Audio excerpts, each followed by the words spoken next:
Hey there everyone, it's Lynnea, and I'm back with another video for ThermOWeb. And today I'm going to be using some of the new Deco foil flock transfer sheets, as well as this stencil. This is Gina K, the Crazy Daisy stamp and stencil system. I'm using the stencil and also some of the new Pixie spray. So to use that, I just flipped my stencil over, sprayed it in like a sweeping motion right across my stencil, and then I pushed that down onto my cardstock. Now you see some purple tape there in the corners. That is not to help hold down the stencil. The Pixie spray does an amazing job of holding it steady while you do inking, or like I'm using the Deco foil transfer gel here. The purple tape is there just to cover up the edges of my cardstock because I tend to get a little crazy with my palette knife. But you'll see as I remove that stencil, absolutely no tearing on my paper, which is great. I love this super low tack spray. I think it's awesome. So I'm going to be using this Simon Says stamp set because I wanted to have a kite be the feature of my card along with the Deco foil flock transfer sheets. So I stamped the kite, the little cloud and the sun, and the little sentiment bubble there. And I'm using a mix of Copic markers and Spectrum Noir alcohol markers. It's what I have in my stash, so I encourage you to use whatever you have, whether it be watercolors or if you like the watercolor markers or Copics like I'm using. To color something that's meant to be white, I just usually take a light gray marker and go around the edge and then come in with my colorless blender and blend that out to the middle, and that will soften the edges. For my kite, I'm going to be starting with my darkest color, and I'm using this new marker system from Spectrum Noir. It is 3 marker colors in one, so I don't have to dig through my Copics anymore. I just have all my markers right here. And so I color starting with the dark, and I blend out to the medium, and then I go all over with the light. There's lots of different ways to color. I am by no means an expert. I just do what feels right to me.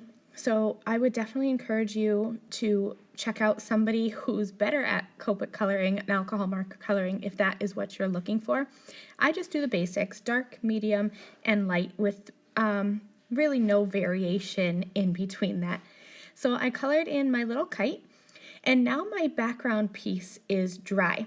Whenever you use the Deco foil transfer gel, you want to set it aside for about 2 or 3 hours, and it will turn from white to clear, and that's how you know it's ready to go. So I'm using the Deco foil flock transfer sheets, and I'm using every color except for the white and the black. There are 8 colors in total. There's a pink, an orange, a yellow, a green, a blue, a purple, white, and black. And I'm just going to cut some strips with my paper trimmer from the colors. Whenever you cut these sheets of the Deco foil flock transfer, you want to make sure that you have the pretty side down and then cut your strips that way. So I cut strips and then I cut those strips into smaller pieces, so I have a bunch, and I'm actually going to have some left over, so you're going to have a little bonus card. And I am just arranging them at an angle over top of that stencil design. And you're going to see me here add some little strips of purple tape. I am only adding that across the flock transfer. I'm not putting that onto my card base at all because I'm not sure how that adhesive will react in my laminator. I'm just using that to keep the strips of the flock in place.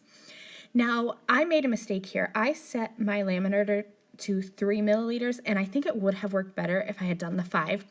Because you're going to see here, as I'm removing my flock transfer sheets, they are light, but I liked how it looked because it almost gives a pastel look versus the bright that it's supposed to be.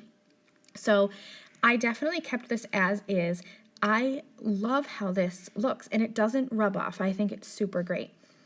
So I cut out all of my little images, and I arranged them onto my card base, and now I'm using the iCraft Ultra Bond clear liquid adhesive just to glue on all of my pieces. This has been my new go-to glue since I used it for the first time a couple weeks ago. It dries absolutely clear and super strong, and this bottle I haven't had any issues with clogging, so I love it a lot. For the little sentiment bubble, I grabbed my foam squares by Gina K Designs for ThermOWeb. I really like these because the box is super easy. It pops them out so you can easily grab them, and the foam is dimensional but not super dimensional. So that is this first card using the Deco foil transfer gel along with the flock transfer sheets. Now I had a bunch of strips left over, and I didn't want to go back into my packages, and I hate when I have little strips of things just floating around. I would much rather make a bonus card. So I'm using the Gina K dot adhesive runner, and I'm just adding some tape runner adhesive to the back of these flock transfer strips. And then I'm just pushing them down onto my card. I colored up another little kite. I kept it white this time because I thought with all the color in the background, I wanted to just have a white kite. I glued it down with the iCraft Ultra Bond Clear Liquid Adhesive, and I'm using the foam squares by Gina K for ThermOWeb again to pop up that little sentiment bubble. And I'm going to pull in my second card here, and these are both my cards using the new flock transfer sheets. I hope you'll head over to the ThermOWeb blog for more information.